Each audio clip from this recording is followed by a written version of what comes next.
बुद्ध आणि त्यांचा धम्म या ग्रंथामध्ये तृष्णा त्याग म्हणजे धम्म असं डॉक्टर बाबासाहेब आंबेडकर म्हणतात.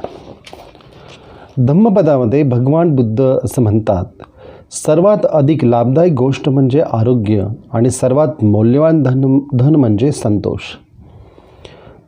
या संतोष वृत्तीचा अर्थ दीनपणा किंवा परिस्थितीपुढील शरणागती हा नव्हे, कारण तसा अर्थ करणे बुद्धांच्या शिकवणुकीच्या विरुद्ध आहे. निर्धन लोक धन्य होत असे बुद्धांनी कधीही म्हटलेले नाही. पीडिताने आपली परिस्थिती सुधारण्यासाठी प्रयत्न करू नये असे बुद्धांनी कधीही सांगितले नाही. उलट ऐश्वर्याचे तो स्वागतच करतात. दीनपणे प्राप्त परिस्थितीत खितपत पडण्यापेक्षा वीर्याने उत्साहपूर्वक प्रयासाने ती परिस्थिती बदलण्याचा ते उपदेश करतात. भगवान बुद्ध आणि त्यांचा धम्म या ग्रंथामध्ये डॉक्टर बाबासाहेब आंबेडकरांनी धम्म म्हणजे काय हे समजावून सांगत असताना या उपदेश जो की धम्मपदातील आहे, या धम्मपदातील उपदेशाचा अर्थ या ठिकाणी आपणास विशद केलेला आहे. यामध्ये असं म्हटलेलं आहे, सर्वात अधिक लाभदायक गोष्ट म्हणजे आरोग्य. आरोग्य व्यक्तीला तेव्हाच प्राप्त होतं जेव्हा व्यक्ती सर्व प्रकारच्या विकारातून मुक्त होतो. सर्व प्रकारच्या तृष्णेतून मुक्त होणे, सर्व प्रकारच्या या मानसिक तृष्णाधारी प्रवृत्तीतून मुक्त होणे म्हणजेच खऱ्या अर्थाने आरोग्य प्राप्त करणे, स्वास्थ्य प्राप्त करणे. स्वास्थ्य हे जीवन आहे.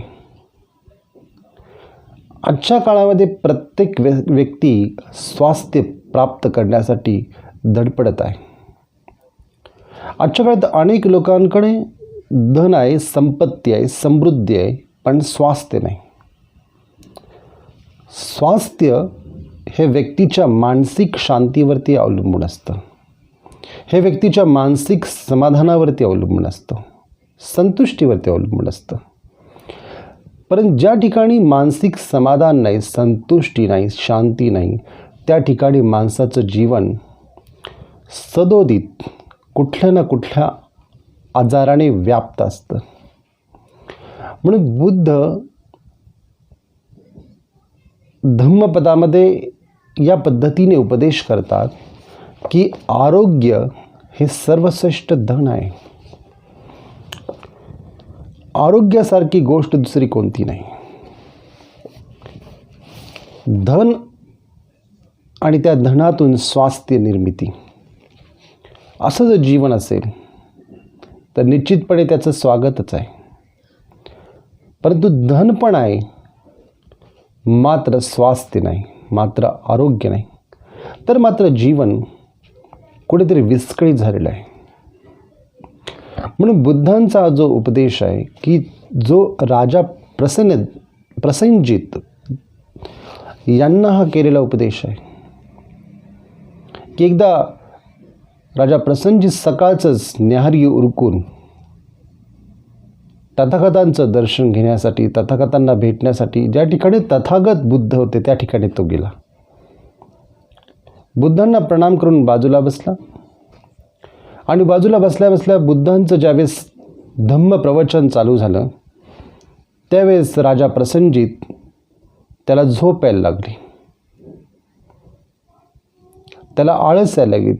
त्याची मान इकडे तिकडे डुलक्या खात हेलकावे घेत होती.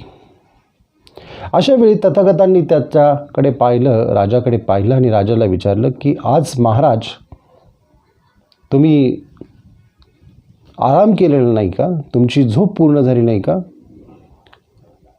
त्यावेळी राजा प्रसेनजित तथागतांना म्हटला की सकाळी न्याहारी केल्यानंतर भाताचं प्रमाण जास्त झाल्यानंतर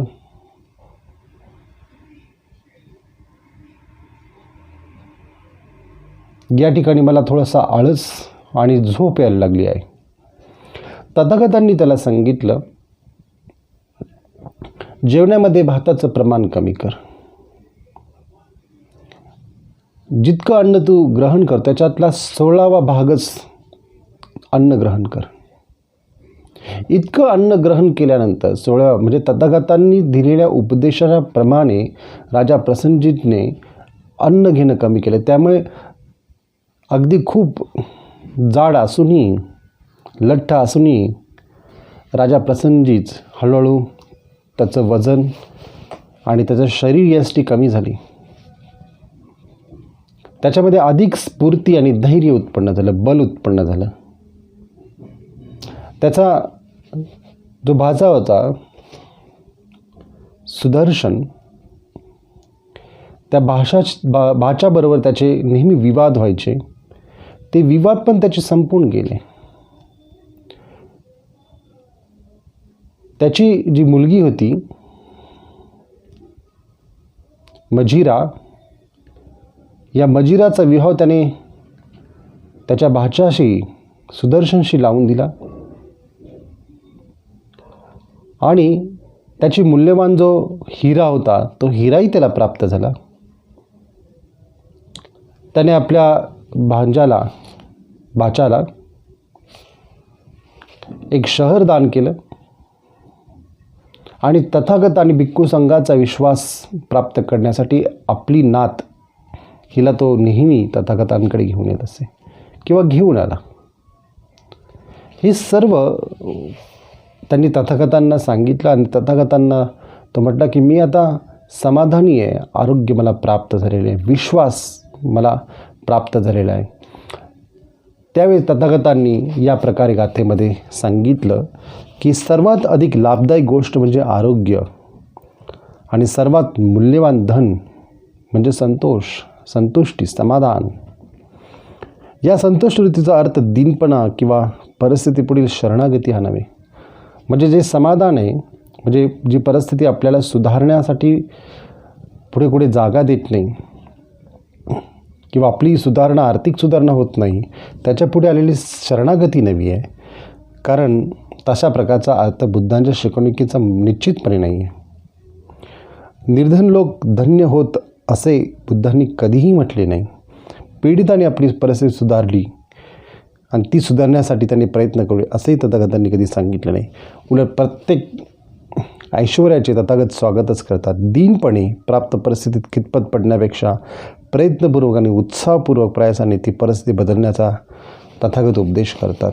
प्रयत्नपूर्वक परिस्थिती बदलली पाहिजे. आपल्याकडे अर्थ पण पाहिजे, परंतु ते अर्थप्राप्तीनंतरचं समाधान पण पाहिजे.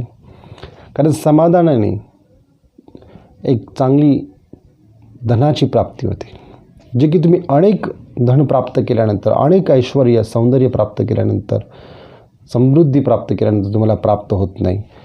ती प्राप्ती तुम्हाला समाधानाने होते. जिथे समाधान आहे तिथे तृष्णा त्याग आहे. जिथे समाधान नाही तिथे तृष्णा त्याग नाही. तिथे तृष्णा आहे म्हणून तृष्णा ही सतत वाढत जाते आणि वाढणारी तृष्णा मनुष्याला पुन्हा आहे त्या स्थितीमध्ये घेऊन जाते, आहे त्याच ठिकाणी ठेवते. आणि म्हणून आरोग्य हे प्रत्येक व्यक्तीला प्राप्त झालं पाहिजे. आरोग्य निर्माण होतं सुख आणि शांतीमुळे. सुख आणि शांती येते मानसिक अवस्थेमुळे, समाधानामुळे, संतुष्टीमुळे, विश्वासामुळे. म्हणून राजा प्रसेनजितची कथा आणि त्या राजा प्रसेनजितच्या घटनेवरती तथागतांनी केलेला त्याला उपदेश हा खूप महत्त्वपूर्ण उपदेश आहे. या उपदेशाचं आपण तंतोतंत जर पालन केलं तर आपल्या जीवनाचं ध्येय आपल्याला प्राप्त होऊ शकेल. म्हणून प्रत्येक व्यक्तीला आरोग्य हवं आहे, प्रत्येक व्यक्तीला संतुष्टी हवी, प्रत्येक व्यक्तीला समाधान हवं, प्रत्येक व्यक्तीला विश्वास, श्रद्धा, संपन्नता ह्या सगळ्याच गोष्टी हव्या आहेत.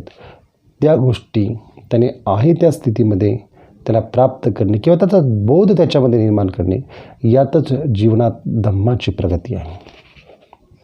धन्यवाद.